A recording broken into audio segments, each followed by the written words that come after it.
Salut les amis, alors je vous présente aujourd'hui le montage de la ED3V6, enfin surtout de la cartouche chauffante et le bout, puisqu'en fait la ED3V6 c'est surtout le corps, le reste, le fonctionnement reste le même. Donc voilà, donc on a un corps, on a un petit tube de guide, on a la buse, on a le bloc de chauffage,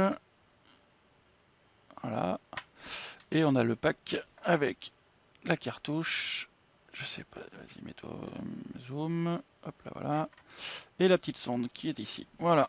Donc on va monter tout ça. Donc on commence par la petite cartouche. On va lui insérer tout de suite. Moi je commence par ici tout de suite. On y met la cartouche chauffante. Et on serre la petite vis. Hop. Hop là. Voilà. Évidemment ça sert pas. C'est pas la bonne clé. La clé est usée. Donc on va serrer. Hop. Voilà. D'accord. Il faut que la cartouche ne bouge plus. Hein. Voilà. Et pas évidemment, elle n'est pas très bien mise, mais c'est pas très grave. Ce qu'il faut regarder surtout, c'est ça. Et ça, c'est le plus chiant. Donc moi, ce que je fais, c'est que j'enlève la vis complètement. Il faut y insérer. Alors certains mettent de la pâte thermique dans les sondes. Moi, je le fais pas puisque je préfère que ça soit plutôt démontable. Donc voilà. Donc le bout, c'est bien l'enquiller dedans. Ici, on écarte. Voilà. Hop. Voilà. Donc la vis est enfin mise. On vient bien mettre sur les côtés. Et on vient serrer gentiment. Pas besoin de serrer comme un bœuf. Le tout, c'est que ça se tienne bien et que ça bouge pas quand la tête va faire des allers-retours. Voilà.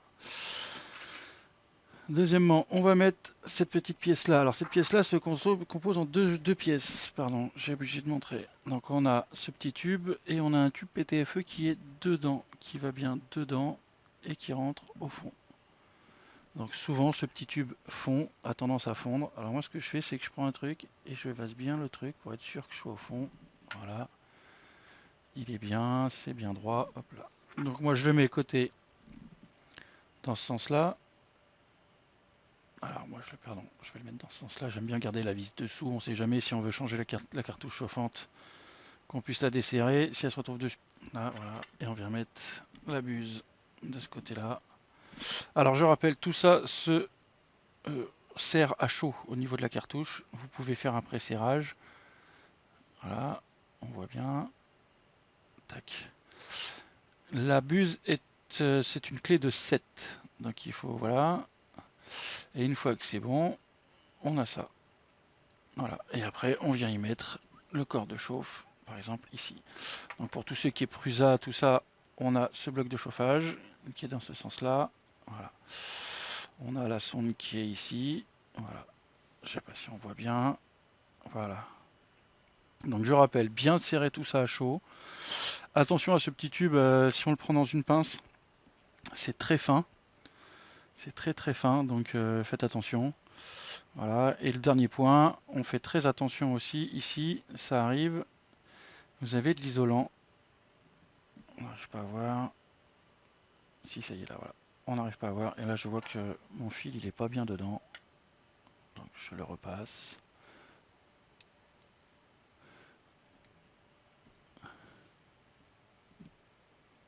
Voilà.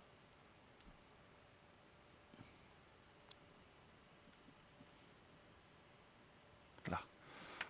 Pas besoin de serrer comme un bœuf. Voilà. Donc il faut bien penser que l'isolant ne soit pas abîmé et qu'on n'ait pas un contact sur les fils sur le bloc. Ça pourrait mettre à la masse et ça pourrait ne pas fonctionner.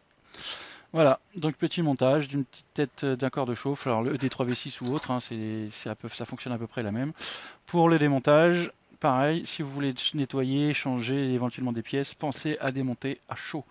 Enlevez votre fil, s'il est bloqué, ben, faites ce que vous pouvez, et démontez à chaud. Voilà. Donc moi je fais que de l'ABS, donc je fais tremper mes têtes dans de l'acétone quand quand je fais des changements de couleur, quand je fais des changements de marque, des choses comme ça. Je préfère changer la buse, ça coûte pas bien cher. Voilà. Donc voilà. Donc spécial dédicace à Joshua, il se reconnaîtra. Et puis à plus les amis pour d'autres vidéos.